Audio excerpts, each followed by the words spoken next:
নব নব রূপে এসো। ওঙ্কারনাথ অনুধ্যান কিঙ্কর বিঠ্ঠল রামানুজ মহারাজ। অঘটনের ঘটা পর্ব ৩। জাতীয় সংকট মোচনের কথা যাক। সীতারাম কত মানুষকে তাঁর অলৌকিক প্রভাবের দ্বারা কত সংকট হতে রক্ষা করেছেন, প্রাণ সংকটে প্রাণ দান করেছেন, সেই প্রসঙ্গে কয়েকটি ঘটনা।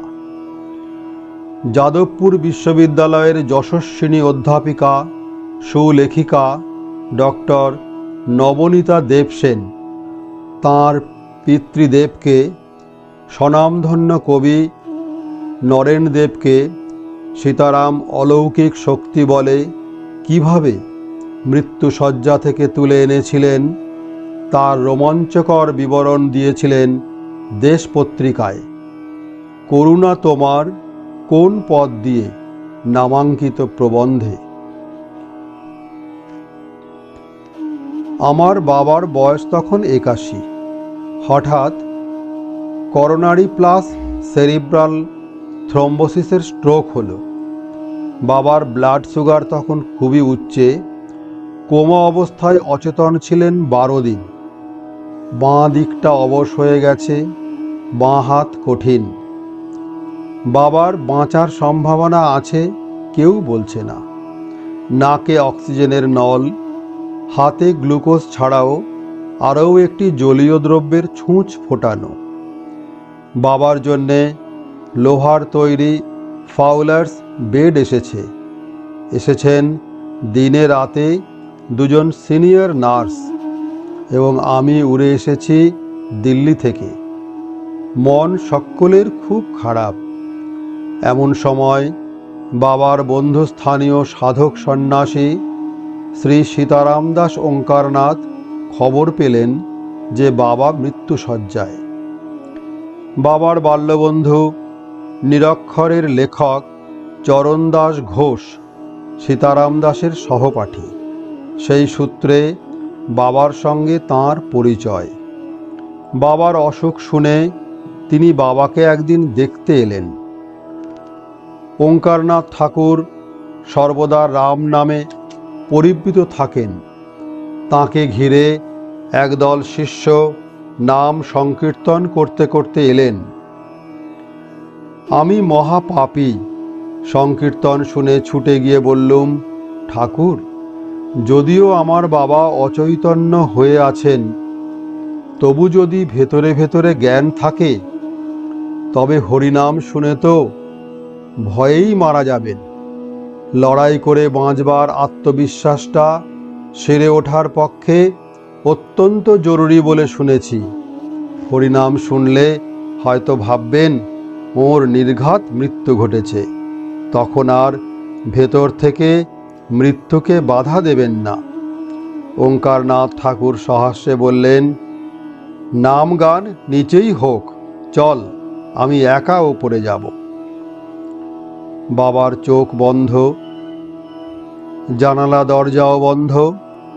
তখন গ্রীষ্মকাল, সময় সকাল বেলা ১১টা হবে। বিদ্যুৎ বাল্ব জ্বলছে। খান্ডার নার্স তো ঢুকতেই দেবে না কাউকে। Visitors not allowed.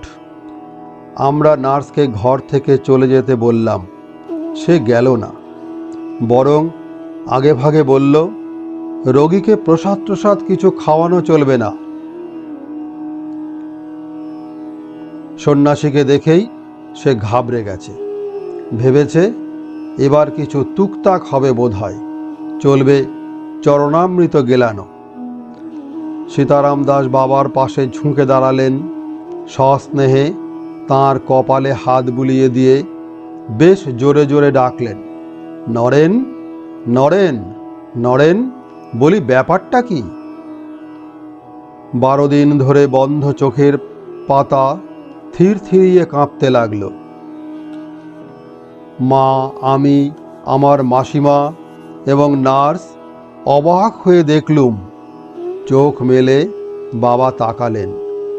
লাল টকটকে চোখ, রক্তের মতো লাল। চোখের দৃষ্টিতে ফোকাস নেই তেমন, তবুও পাশের দিকে তাকালেন ওঙ্কারনাথের দিকে। এক মুখ হেসে ওঙ্কারনাথ বাবাকে বললেন, বলি আছো কেমন? খুব জমাটি আড্ডার ভঙ্গিতে। কি আশ্চর্য! বাবার ঠোঁট খুলল। খুব স্বাভাবিক সুরে, একটু জড়িত স্বরে বাবা বললেন, যেমন রেখেছ আবার কেমন? হেসে উঠে ওঙ্কারনাথ বললেন, আবার ইয়ার্কি করা হচ্ছে? আর নয়, এবার উঠে পড়ো দিকিন। বাবা আর কিছু বললেন না। সীতারাম দাস আমাকে বললেন, ভাবিসনি, আর 3-4 দিন পরেই তোর বাবা উঠে পড়বে। নেমে চলে গেলেন তিনি। হরিনাম সংকীর্তন জোরালো হয়ে উঠল। বাবা দীক্ষিত তো ননই, যাকে ভক্ত বলে তাও নন। ওদের মানবিক সম্পর্কটা নেহাতি হৃদ্যতার, বন্ধুতার, বড় মধুর। ওঙ্কারনাথ ঠাকুর তো চলে গেলেন। নার্স এদিকে একেবারে অধীর হয়ে পড়ল। 12 দিন ধরে অজ্ঞান অচৈতন্য কোমা রোগীকে এভাবে অনায়াসে হিপনোটাইজ করে কথা কওয়ানো সে কখনো দেখেনি। সীতারাম দাস ঠাকুর কি করে বুঝেছিলেন তা জানি না, তবে সত্যি 3-4 দিন পরেই বাবার চৈতন্য ফিরল। শুধু তাই নয়, 15 দিন ধরে অবশ পঙ্গু বাঁ হাত বা পা দিব্যি নাড়তে লাগলো। বাবা উঠে বাথরুমে গেলেন। ডাক্তার শৈলেন সেন বললেন, এটা মেডিকেল মিরাকেল। কেবল মনের জোরেই উনি অসাধ্য সাধন করে ফেললেন। সবচেয়ে ভক্তি বিহ্বল হয়ে পড়েছিল সেই দেশি খ্রিস্টান নার্স ব্রজাঙ্গানা, যার নাম। সে তখন ঘরে না থাকলে জানি না ডাক্তারবাবু আমাদের কথা বিশ্বাস করতেন কিনা। সীতারাম দাস ওঙ্কারনাথ ভানুমতির খেল দেখান বলে শুনিনি। এটাও নিশ্চয় কোনো মিরাকেল ছিল না। আমার মনে হয় বাবার সঙ্গে তিনি স্বাভাবিক কথাই বলেছিলেন। বাবার আচ্ছন্নতার তলায় তলায় যে চৈতন্য সুপ্ত ছিল, তাকেই জাগ্রত করেছিলেন তিনি। যোগী সাধকের পক্ষে এ কাজ কঠিন নয়। এরপরে আরও 2 বছর বেঁচেছিলেন বাবা, সুস্থ ও সমর্থ শরীর নিয়ে 4 তলা 1 তলা ওঠানামা হাঁটাচলা করে। জ্ঞান ফেরবার পরে এই ঘটনার কথা শুনে তিনি বলেছিলেন, হ্যাঁ, তাঁর মনে আছে সীতারাম এসেছিলেন। মৃতে জীবনদানের বেশ কিছু ঘটনার মধ্যে বিশেষভাবে উল্লেখযোগ্য হয়ে আছে বালি কেদার ভবনের ভক্ত শ্রেষ্ঠ সীতারামের প্রাণাধিক প্রিয় পূজনীয় পদ্মলোচন মুখোপাধ্যায়ের কাহিনী। সে ঘটনা তৎকালে কলকাতা মেডিকেল কলেজে খুবই আলোড়ন এনেছিল। সংবাদপত্র এই চাঞ্চল্যকর খবর দেশে বিদেশে ছড়িয়ে দিয়েছিল। 1968 সাল মে মাস। সীতারাম তখন কাশীধামে সর্বসঙ্গ বর্জিত হয়ে গঙ্গার উপরে একটি বজরায় আশ্রয় নিয়েছেন। সঙ্গে মাত্র কয়েকজন একান্ত সেবক। সীতারামের অন্তর্মুখ অবস্থা। এরই মধ্যে টেলিগ্রাম এলো, পদ্মলোচনজি গুরুতর রূপে অসুস্থ অবস্থায় কলকাতা মেডিকেল কলেজে ভর্তি হয়েছেন। তাঁর অবস্থা আশঙ্কাজনক। ভক্তপ্রাণ সীতারাম সে সংবাদে স্থির থাকতে পারলেন না। অনতিবিলম্বে স্থান ত্যাগ করলেন। ছায়াসঙ্গী শ্রীমৎ সেবানন্দজিকে নিয়ে কলকাতায় চলে এলেন বিমানে। কলকাতায় এসেই বালির দিকে রওনা হলেন। একটু দূরে বালি ব্রিজে গাড়ি রেখে মহামিলন মঠ হতে সংবাদ নিলেন, লোক পাঠিয়ে পদ্মলোচনজির অবস্থা কী রকম। বিস্তারিত সংবাদ পেয়ে মেডিকেল কলেজের দিকে গাড়ি ঘোরাতে নির্দেশ দিলেন। মেডিকেল কলেজে পৌঁছাতেই এক ভক্ত এসে দুঃসংবাদ জানালেন, রোগীর আর বাঁচবার আশা নেই। ডাক্তারেরা সব আশা ত্যাগ করেছেন। নির্দিষ্ট কেবিনে যেতেই সুশীল কুমারজি, পদ্মলোচনজির কনিষ্ঠ ভ্রাতা সীতারামের কাকামণি, ও দেব কুমারজি, পদ্মলোচনজির জ্যেষ্ঠ পুত্র সীতারামের বরদা, কান্নায় ভেঙে পড়লেন। প্রার্থনা জানালেন প্রাণদানের। পদ্মলোচনজি অচৈতন্য। সীতারাম তাঁর পাশে বসে বুকে হাত বোলাতে লাগলেন। কর্তব্যরতা নার্সটি জানালেন, দুঃখের সঙ্গে বাবাজি আসতে বড় দেরি করে ফেলেছেন, রোগী মৃত। You are too late, the man is dead. মৃতের প্রায় সমস্ত লক্ষণ প্রকাশিত। ডাক্তারেরা শেষ সীমা টেনে দিয়েছিলেন, আয়ু আর মাত্র 2 ঘন্টা থেকে 4 ঘন্টা। শেষ নির্দেশ দিয়ে গিয়েছেন মৃত্যুর আধ ঘন্টা আগে তাঁদের খবর দিতে। শেষ মুহূর্ত আসন্ন প্রায়।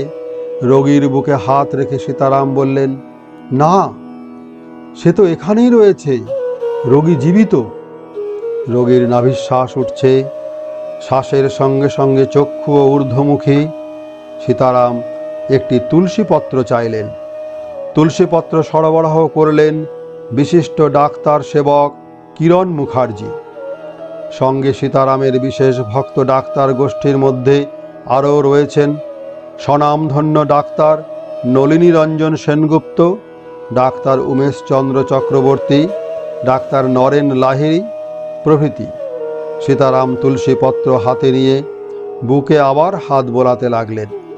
সীতারামের অমোঘ স্পর্শ মাত্র মৃত্যুমুখী রোগীর দ্রুত অবস্থান্তর ঘটে গেল। প্রাণ ফিরে এলো দেহে, অনেকটাই স্বাভাবিক হয়ে উঠলেন। কিছুটা সুস্থ হলে সীতারাম সস্নেহে জিজ্ঞাসা করলেন, বাবা, তুই কি দেখলি? পদ্মলোচনজি, আমি তো মরেই গিয়েছিলাম। আমি শূন্যে কোথায় চলে যাচ্ছি, আমার আগে কে একজন সুন্দর পুরুষ চলেছেন। সীতারাম, তাকে দেখতে কেমন রে বাবা? পদ্মলোচনজি, যমদূতের মতো। সীতারাম, না, যমদূত নয়, তোর কাছে যমদূত আসতে পারেন না, তিনি হলেন বিষ্ণুদূত। পদ্মলোচনজি, আরও অনেক কথা আছে, সুস্থ হয়ে পরে সব বলবো। আমায় যখন নিয়ে যাচ্ছে, তুমি বললে, কোন হ্যায়, কাহা লে যাতা হ্যায়, তা শুনে তিনি আমাকে সেখানে রেখে চলে যান। তুমি আমার হাত ধরে অনেক কিছু দেখাতে লাগলে। তোমার হাতের তেলোর মধ্যে পৃথিবীটা একটা সর্ষের মতো অবস্থান করছে দেখালে। তুমি কে, আমি কে, তোমার সঙ্গে আমার সম্বন্ধ কি, সবই আমায় দেখিয়েছ। তখন মেডিকেল কলেজের অধ্যক্ষ ডাক্তার সর্বাধিকারী এই অলৌকিক কাণ্ডের খবর তখন জায়গায় জায়গায় ছড়িয়ে গিয়েছে। নানা দিক থেকে মেডিকেল কলেজে দর্শনার্থীর ভিড় বাড়তে শুরু করেছে। ডাক্তার সর্বাধিকারী সঙ্গত কারণেই নিষেধাজ্ঞা জারি করলেন, ডাক্তার ছাড়া এখানে কেউ আসবেন না।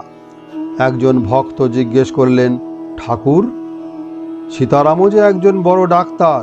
এই যুক্তিতে ডাক্তার সর্বাধিকারী সহ অপরাপর ডাক্তারেরা সীতারামের আর গতিরোধ করলেন না। ডাক্তার সর্বাধিকারী একদিন প্রার্থনা জানালেন, একজনকে দেখছেন, আমার ১,৫০০ রোগী আছে, তাদেরও দেখতে হবে। সীতারাম, নিশ্চয়ই দেখব। করুণার অবতার সীতারাম একদিন সমস্ত রোগীকে শুধু দর্শন নয়, স্পর্শ দান করতে উদ্যুক্ত হয়ে বেরোলেন। সঙ্গে ডাক্তার সর্বাধিকারী। পাছে সীতারামের কষ্ট হয়, সেই আশঙ্কায় সর্বাধিকারী কিছু কিছু ঘর বাদ দিয়ে যেতে লাগলেন। সত্য সংকল্প সীতারামের সেটি দৃষ্টি এড়াল না। তিনি সপ্রেম অনুযোগ জানালেন, ও ঘরগুলি যাওয়া হয়নি। ডাক্তার সর্বাধিকারী নিবেদন করলেন, বাবা, আর থাক, আপনার পায়ে ব্যথা হবে। সীতারাম তাকে অনুরোধ জানালেন, না, পায়ে ব্যথা হবে না, চলো। চর্মরোগী ও যক্ষা রোগীদের ডাক্তার স্পর্শ করতে নিষেধ করলেন। সীতারাম বললেন, তোমরাও তাহলে স্পর্শদোষ মানো? ডাক্তার সর্বাধিকারীর স্ত্রীও গৃহে পদধূলি প্রার্থনা করেন। রোগারোগ্যের কিছু লক্ষণ দেখা যেতে পুনরায় পদ্মলোচনজিকে তাঁর বালির বাসভবনে নিয়ে যাওয়া হলো। কিন্তু কিছুদিন পরে অবস্থা খারাপের দিকে যাওয়ায় আবার হাসপাতালে। ভগবানের ভক্ত প্রীতি অতুলনীয়, তিনিও সেখানে আবার হাজির হলেন। আবার পদ্মলোচনজি সুস্থ হয়ে উঠলেন। গুরু পূর্ণিমায় হাসপাতালে গিয়েই ভক্তের পূজা গ্রহণ করলেন সীতারাম। ভক্তোত্তম পূজা করতে করতে প্রেমোন্মাদ দশা প্রাপ্ত হলেন। একবার অট্ট হাসিতে ফেটে পড়লেন, পর মুহূর্তে কান্নায় ভেঙে পড়লেন। ভক্তরা ভীত হলেন। সীতারাম স্নেহভরে জিজ্ঞাসা করলেন, বাবা, তুই হাসছিস না কাঁদছিস রে? ভক্তবর প্রেমাশ্রু নয়নে জানালেন, আনন্দে আত্মহারা হয়েছি। এভাবে আবার যে তোমায় পূজা করব ধারণাও করতে পারিনি। তোমার মতো আমাকে কেউ ভালোবাসেনি। যেমন অপেক্ষাকৃত সুস্থাবস্থায় তেমনি বিকারের ঘরেও পদ্মলোচনজির ধ্যান জ্ঞান ছিল গুরু সেবায়। কিভাবে জয়গুরু সম্প্রদায় সুপ্রতিষ্ঠিত হবে, কিভাবে জয়গুরু আর্য নারী প্রভৃতি পত্রিকাগুলি সুষ্ঠুভাবে চলবে, এই কথা ছাড়া তার মুখে অন্য কথা ছিল না। সীতারাম লিখেছেন, মেডিকেল কলেজে যখন ভুল বকছে, তার মধ্যে আর্য নারী বিদ্যালয়ের রেশনের কথা, জয়গুরুর কথা বলতে থাকে। সেই মৃত্যু শয্যায় পড়েও সন্ধ্যার পুস্তকে ছাপাতে করিম কাগজ দিয়েছিল তার কথা। সন্ধ্যা পুস্তক ছাপিয়ে লোককে কিনে এনে তা বিতরণ করেছিল। একটু সুস্থ হলে এর বহু পুস্তক ও ছবি কলেজে বিতরণ করায়। লোকে যাতে ভগবত পথে চলে, তার জন্য আমৃত্যু তার কি আপ্রাণ চেষ্টা। পদ্মলোচনজি অনেকটা সুস্থ হয়ে কেদার ভবনে আবার এলেন, কিন্তু জীর্ণ দেহে শ্রীগুরুর সেবার অসুবিধা দেখে বোধহয় ভক্তপ্রবর আর বেশি দিন ইহলোকে থাকতে চাইলেন না। তাই পুনঃ পুনঃ সীতারামের চরণে নিবেদন করলেন, তুমি আমায় ছেড়ে দাও, আর সহ্য করতে পারছি না। আমায় ছেড়ে দাও, আর এখানে থাকব না। ভক্তের কাতর প্রার্থনা সীতারাম অবশেষে মঞ্জুর করলেন। কয়েক মাস কেদার ভবনে ভক্ত ভগবানের দিব্যলীলা শেষে অখণ্ড নাম যজ্ঞ, গীতা চণ্ডী পাঠ ও বহুবিধ দান ধ্যানের অবসানে সীতারামের অন্যতম লীলা সহচর পদ্মলোচনজি শ্রী গুরুদেবের পদ্মহস্ত বক্ষে ধারণ করে ইহলীলা সাঙ্গ করলেন। সীতারাম লিখেছিলেন, তার বুকে এর হাতখানি রইল, সে দেহত্যাগ করল। সে শরীর ছাড়ল বটে, কিন্তু তাকে আবার আসতে হবে, কারণ তার গুরু সেবার অদম্য পিপাসা মিটে নাই, কাজেই আসতে হবেই। আমরা তার আশা পথ চেয়ে থাকি, সে তার অবশিষ্ট কর্ম করবার জন্য অচিরে এসে উপস্থিত হবে। সেবা করতে করতে সে গেছে, আবার সেবা করবার জন্যে সে আসবে।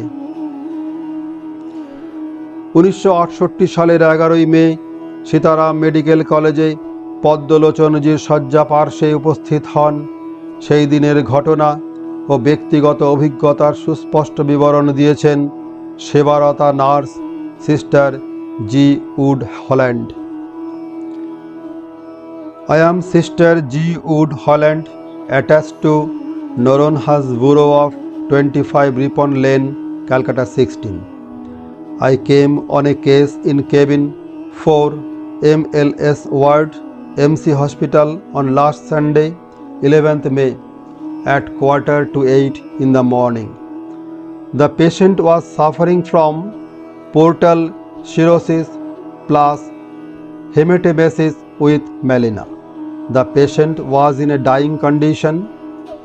When I came, the doctor had given him only 2 hours to live, and another doctor 4 hours.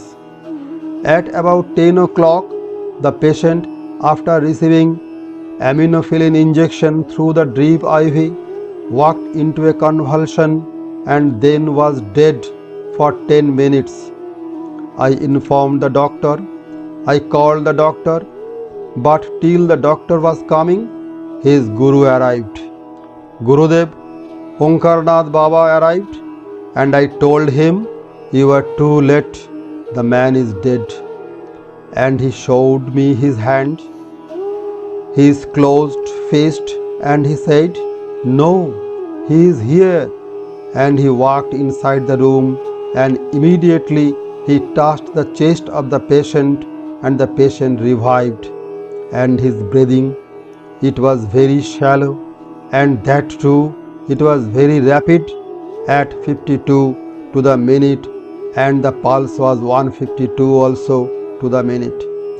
But this was one miracle I have seen with my own eyes, where the man was really dead, and as soon as the Gurudev came and he said, "No, the patient is alive," and from that day till today, he has never had a setback, and he is very much better today. He is eating. While we thought the man would die in 2 hours, the doctor also informed me to inform him half an hour before the patient expired. It was impossible to do that. Question: How are you treating him now? Answer: I am treating him with something from not this world at all. He is truly and sincerely from my very heart and soul from God Himself, as Christ was. He is the second. This is one miracle I have seen with my own eyes, the dead arisen. The patient involved is Mr. Padalochan Mukherjee of Bali. Even the doctor, Professor L.B. Banerjee, who is in charge of the case, and his senior HP, Dr. Bimal Bhomik, all confirm that it is a miracle. We call our patient the miracle, and in conclusion, I must tell you that my patient is now eating everything, standing, sitting, and able to help himself in many ways, where last Sunday we had no hope at all. Signature: Senior Sister G. Wood Holland, 1968. সীতারামের একান্ত প্রিয়জন ভারত বিশ্রুত চিকিৎসক doctor Nalini Ranjan Sengupta MD পদ্মলোচনজির একজন বিশেষ অনুরাগী ছিলেন। তিনি জয়গুরু পত্রিকায় নারায়ণ অঙ্কে পদ্মলোচনজির প্রতি শ্রদ্ধার্ঘ্য নিবেদন করতে গিয়ে মেডিকেল কলেজের অঘটনটির কথা প্রসঙ্গক্রমে উল্লেখ করে গিয়েছেন। তারপর শেষ অধ্যায়: লিভারের রোগ উদরী হইয়াছে, লিভার কার্য করিতেছে না, মৃত্যু আসন্ন। কলিকাতার মেডিকেল কলেজে স্থানান্তরিত করা হইল। সংবাদ পাইয়া প্রিয় শিষ্যকে দেখিতে কাশী হইতে ঠাকুর সীতারাম দাস প্লেনে আসিলেন। আসিয়া মেডিকেল কলেজে একেবারে রোগীর ঘরে গিয়া উপস্থিত হইলেন। গিয়া শ্রীমানের অর্থাৎ পদ্মলোচনজির বিছানায় বসিয়া নাম করিতে লাগিলেন। তখন রোগী মৃত, কেহ কেহ বলিল মৃত প্রায়, কিন্তু ঠাকুরের উপস্থিতি আর নামে জ্ঞান ফিরিয়া আসিল। যাহারা দেখিল তাহারা বলিল মরিয়া বাঁচিয়া গিয়াছেন। যাহারা বিশ্বাসী তাহারা বলিল ঠাকুর সীতারাম দাস শুধু হরিনাম করিয়া মরা বাঁচাইয়াছেন। এরকম অলৌকিক কার্য কখনো দেখে নাই। যাহারা বিজ্ঞানে বিশ্বাস করেন তাহারা বলিলেন ঔষধ ও ইঞ্জেকশন চলিতেছিল, তাহার জন্য বাঁচিয়াছেন। নাম করিয়া বাঁচানো হয়, ইহা বিশ্বাস কি করিয়া করি। আবার একজন চিকিৎসক বলিয়া ফেলিলেন, আমি বিশ্বাস করি না, নামে যদি সম্ভব হইত ঠাকুর সীতারাম দাসকে তো তাহার নিজের রোগের জন্য আমাকে দিয়া চিকিৎসা করাইয়াছিলেন কেন? সে চিকিৎসক মহাশয় ভুলিয়া গেলেন, তাহার নিজের বাড়িতে চিকিৎসার জন্য ডাক্তার ডাকিতে হইলে কি প্রমাণ হয় তিনি চিকিৎসা করিতে পারেন না? যাহা হোক, 2-4 জন এইরূপ বলিলেও সমস্ত দেশে তখনকার মতো একটি হইচই পড়িয়া গেল। মেডিকেল কলেজের 750 জন রোগী বিছানার পাশে অধ্যক্ষ মহাশয় নিজে ঠাকুরকে লইয়া ঘুরিলেন, যাহাতে ঠাকুরের আশীর্বাদে উপকার হয়। একজন দেশনেত্রী 1 বৎসর অন্য হাসপাতালে দুরারোগ্য রোগের জন্য চিকিৎসিত হইতেছেন, তাহাকে দেখাইবার জন্য ঠাকুরকে সেই হাসপাতালে লইয়া গেলেন। আরও একজন সুপ্রসিদ্ধ অভিনেতার অসাধ্য রোগে পীড়িতা পত্নীর জন্য তাহাকে নেওয়া যায় কিনা তাহার জল্পনা কল্পনা চলিতে লাগিল। সমগ্র বঙ্গদেশে সীতারামের নামের মাহাত্ম্য লইয়া আলোচনা হইতে লাগিল। এক ভক্তি বিশ্বাসের ঢেউ চলিয়াছিল, তাহার সবটি এখনও নষ্ট হয় নাই। সে সময় হাসপাতালের বড় বড় চিকিৎসক জুতা খুলিয়া আসিয়া ঠাকুর সীতারামের চরণে ভূলুণ্ঠিত প্রণাম করিয়াছেন। নার্সও দলে দলে আসিয়া প্রণাম করিয়াছে। এই একটি লোকের জন্য এতগুলি লোক, যাহাদের মধ্যে অনেকে সাধুদের মর্যাদা দিতে জানে না, হিন্দু ধর্মের অনুশীলনাদি করে না, এইভাবে প্রণাম করিয়াছে। একটি ফিরিঙ্গি নার্স তাহার জন্য জুতা খুলিয়া সর্বদা থাকিত, কতবার বলিত, দ্য বাবা came and the dead man revived, came back to life, such is the Baba's power and power of prayers.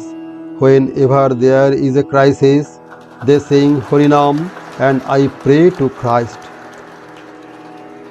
এই যে নাস্তিককে আচারবান করা, শ্রদ্ধাহীনকে শ্রদ্ধাবান করা, অনাচারীকে আচারবান করা কাহার জন্য হইল? এই অসম্ভব পরিবর্তন কেবলমাত্র ঠাকুরের জন্য নহে, তাহার এই শিষ্যটির বিশ্বাস একটি কারণ। কি যে বিশ্বাস! একদিন হাসপাতালে ঠাকুরের কোলে প্রায় মাথা দিয়া শুইয়া আছেন ও বলিতেছেন, এই ঠাকুরটি দেখছেন, এই মানুষ দেখছেন, ইনি মানুষ নন, এর জন্য ত্রিভুবন চলছে। শাস্ত্রে আছে, একজন জীবকে ভগবদ অভিমুখী করিলেই শ্রীমন নারায়ণকে কৌস্তব মণি দেওয়া হয়। শুধু নিজে নারায়ণ পরায়ণ নহেন, অন্য জীবকে নারায়ণ অভিমুখী করেন। এ জীবনের তুলনা কোথায়? মানুষের যাহা অসম্ভব তাহা তিনি করিয়া গিয়াছেন। তাহার এই জন্মে করিবার কোনো কাজ ছিল না, তাই চলিয়া গিয়াছেন। তাহার পদ্মলোচনজির জয় হোক, তাহার ঠাকুরের জয় হোক। মৃত্যুর পরে একদিন ওদের বাড়িতে দেখা করিতে গিয়া দেখি সীতারাম দাস রহিয়াছেন। তিনি বলিলেন, ও আবার জন্মাইবে, জাতিস্বর হইয়া জন্মাইবে। জয় গুরু।